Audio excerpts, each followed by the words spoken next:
Salut à toi, j'espère que tu vas bien. Comme je l'ai évoqué dans la précédente vidéo, en ce moment, j'accorde un petit peu du temps aux monnaies. J'essaie de comprendre comment ça marche, d'essayer de mettre en valeur quelques idées, quelques concepts. Et aujourd'hui, on va s'attarder un petit peu plus longuement sur les monnaies locales. Juste pour information, aujourd'hui, moi, je suis sur Chambéry et la monnaie que je côtoie au quotidien, c'est l'ELEF. Voilà, c'est juste la petite partie un petit peu publicité, j'ai rien à gagner à ça. Et ça me permet de la mettre en valeur tout de suite avant que tu t'échappes de cette vidéo pour aller en voir une autre sur la toile internet. N'hésite pas si ça t'intéresse à la découvrir et à découvrir toutes les autres monnaies locales. Donc dans un premier temps, on va essayer de définir un petit peu qu'est-ce qu'une monnaie locale, on va essayer de voir géographiquement comment est-ce qu'elles sont situées et puis ensuite je donnerai un petit peu les objectifs de chacune d'entre elles. Enfin de la plupart de toutes en fait. C'est parti! Donc, une monnaie locale, qu'est-ce que c'est? Ce n'est pas une monnaie qui est là pour écraser l'euro et le remplacer totalement. Non, attention, il faut faire attention et être plus nuancé dans les propos. On a du coup une monnaie qui est alternative, une monnaie complémentaire qui va nous permettre en parallèle de l'euro, du dollar, de toutes les autres monnaies étatiques qu'on puisse connaître, d'avoir un nouveau système d'échange, un nouveau système de confiance qui va nous permettre d'échanger et puis on va le voir avec des objectifs annexes, des objectifs en parallèle et surtout d'une certaine manière de réduire les points négatifs qu'ont justement ces monnaies étatiques. Aujourd'hui, une unité de monnaie, comme l'ELEF pour Chambéry, eh bien c'est égal à 1 euro. Toutes les monnaies locales, dans la réglementation française, unité de monnaie égale 1 euro. Donc lorsque le cours de l'euro évolue, par rapport au dollar par exemple, peu importe, la monnaie locale, elle reste au même niveau que l'euro, il n'y a pas de fluctuation. C'est beaucoup plus simple dans les échanges pour nous en tant que particuliers, aussi surtout pour les entreprises qui reçoivent cette monnaie. Au niveau de la légalité, on n'est pas vraiment sur une monnaie classique, on n'est pas sur un euro, c'est même pas considéré comme étant réellement une monnaie, c'est plutôt un coupon d'échange qui a une certaine valeur. Prenons un exemple, par exemple les tickets restaurants ou les chèques vacances. Ils ont une certaine valeur, je ne sais pas, 8-10 euros pour aller manger au restaurant, ou un chèque vacances pour aller faire du tourisme. La valeur, elle est stockée dans ce ticket-là, mais ce n'est pas une monnaie que l'on peut échanger partout comme on veut et l'utiliser n'importe comment. Il y a certaines réglementations avec ça. Aujourd'hui, il faut savoir qu'à l'échelle mondiale, on a plus de 13 000 monnaies locales et complémentaires qui existent. C'est gigantesque. C'est pas juste l'euro pour quasiment bientôt une trentaine de pays et il y en a déjà qui en sortent. À l'échelle de la France, on est à plus de 80 monnaies locales. Donc c'est aussi très conséquent. Il y en a plein qui se sont mis en place déjà depuis, disons, début 2010 et surtout 2015 et à la suite avec le film Demain qui a permis vraiment une mise en image de ces monnaies locales. On a vu en Amérique latine des grosses difficultés économiques où les pays suivaient une hyperinflation. Voilà, on empilait les billets pour acheter une simple baguette de pain. La monnaie perd de sa valeur. Il faut retrouver un nouveau tiers de confiance. Le tiers de confiance le plus important pour lier un petit peu les populations, retrouver une capacité économique et un pouvoir d'achat qui est totalement en train de disparaître. Du coup, on va remettre un petit peu à jour. J'insiste sur un point, les monnaies locales, donc on doit les échanger pour les avoir. On doit échanger des euros contre la monnaie locale. Donc admettons que je veux 100 ELEF, la monnaie de Chambéry. Je veux 100 ELEF, je vais l'échanger à un comptoir de change, ça peut être une entreprise, ça peut être l'office du tourisme par exemple. J'arrive avec 100 euros et j'obtiens du coup mes 100 ELEF. Ensuite, je vais pouvoir aller dans différentes boutiques, les dépenser. Ces 10 boutiques-là, qu'est-ce qu'elles vont en faire? Potentiellement le redépenser dans d'autres boutiques, mais si elles ont une problématique, elles n'arrivent pas, et qu'elles veulent le retransformer en euros, moi en tant que particulier c'est pas possible, dans une entreprise c'est possible, elles vont devoir payer une forme de taxe. Suivant les différentes associations, ça peut être 1 jusqu'à 5%, c'est des sommes qui sont assez conséquentes et qui permettent de développer du coup le mouvement, de payer des salariés, parfois des services civiques qui vont s'occuper des tâches quotidiennes du coup de ces monnaies, et puis de toujours être en plein développement, d'apporter des idées nouvelles.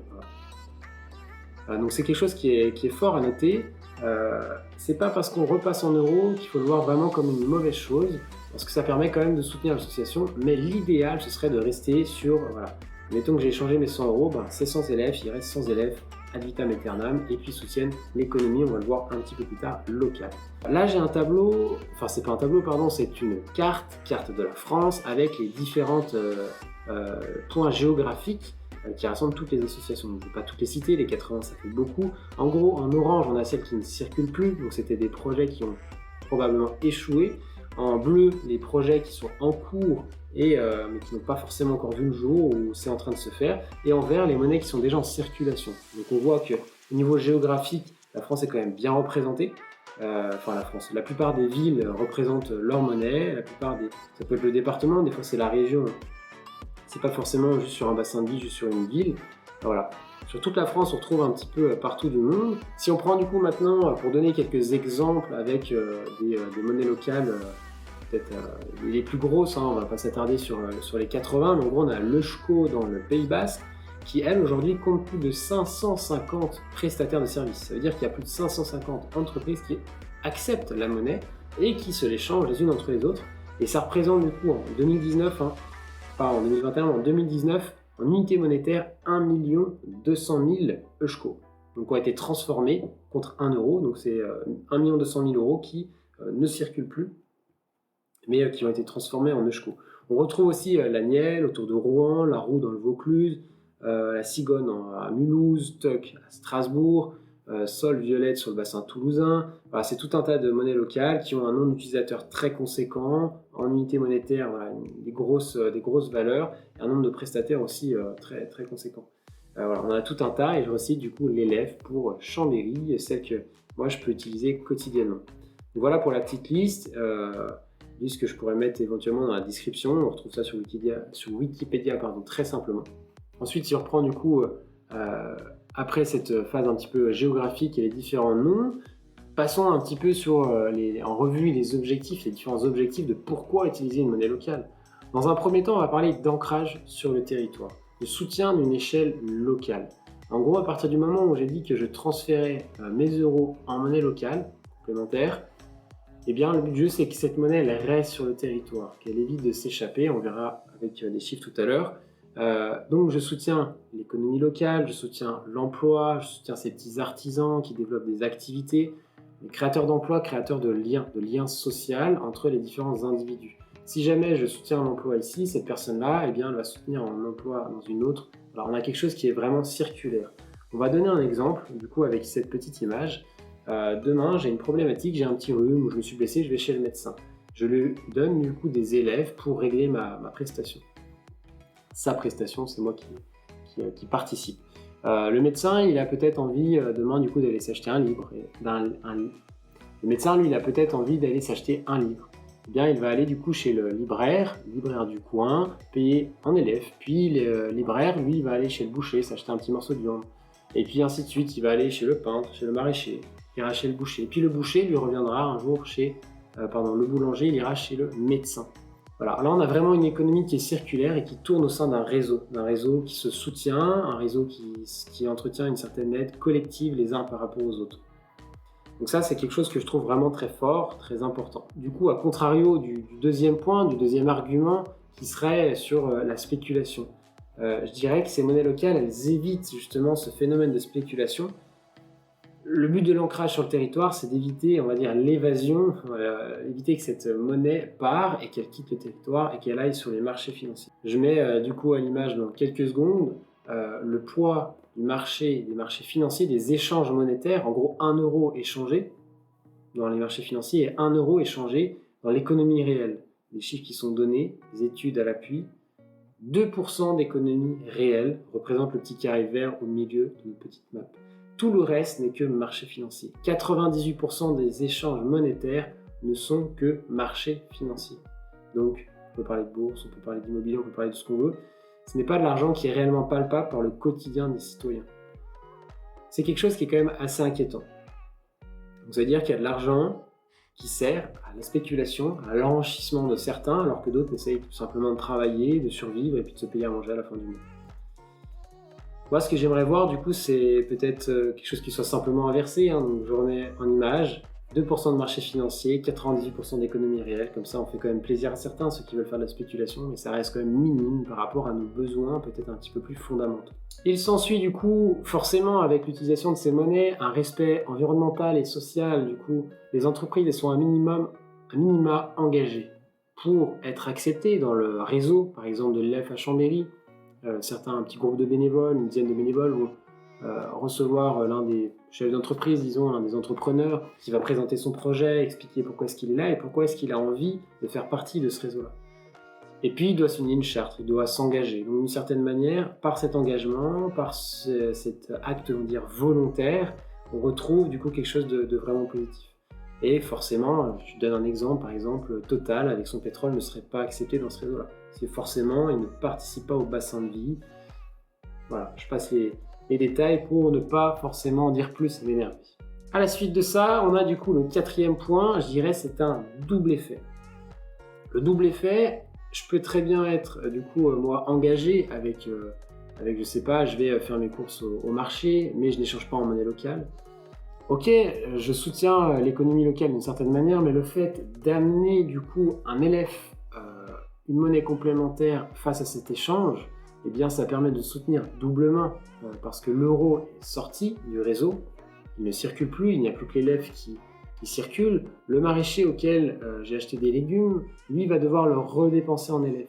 Donc va permettre, d'une certaine manière, il va être contraint de le redistribuer au sein de ce cercle que j'évoquais tout à l'heure, en économie circulaire. Et les euros que j'ai bloqués, c'est pas moi, mais c'est l'association de manière générale, elles sont bloquées sur des comptes, donc on évite l'évasion sur les marchés financiers.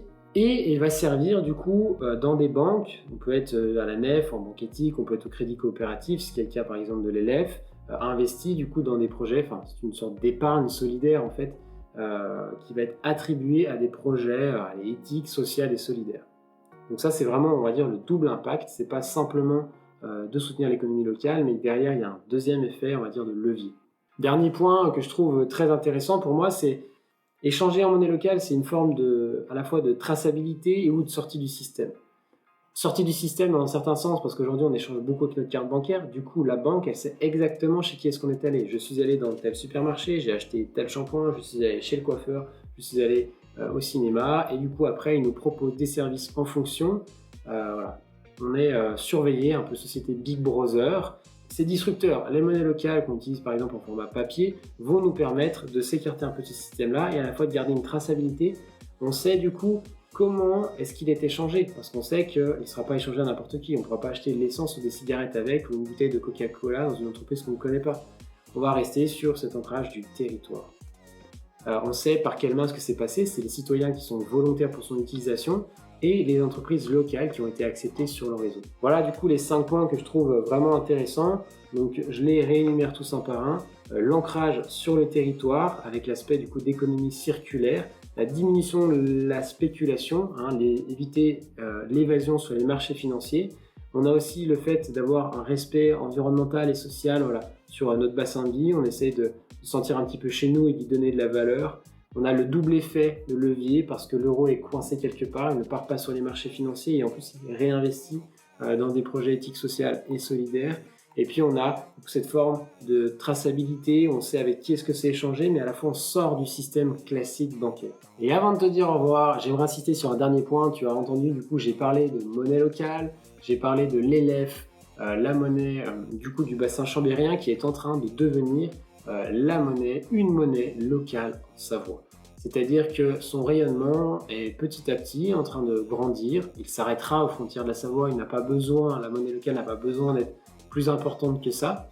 Mais il n'empêche que le territoire s'agrandit petit à petit et puis permet du coup de rassembler les différentes entreprises qui sont en lien les unes avec les autres. Le but du jeu, il sera du coup dans la campagne de financement participatif de rechercher des fonds pour soutenir l'association. On a des équivalents temps plein, donc des salariés à stabiliser financièrement. Il y a des services civiques qui sont là pour réaliser aussi des tâches quotidiennes.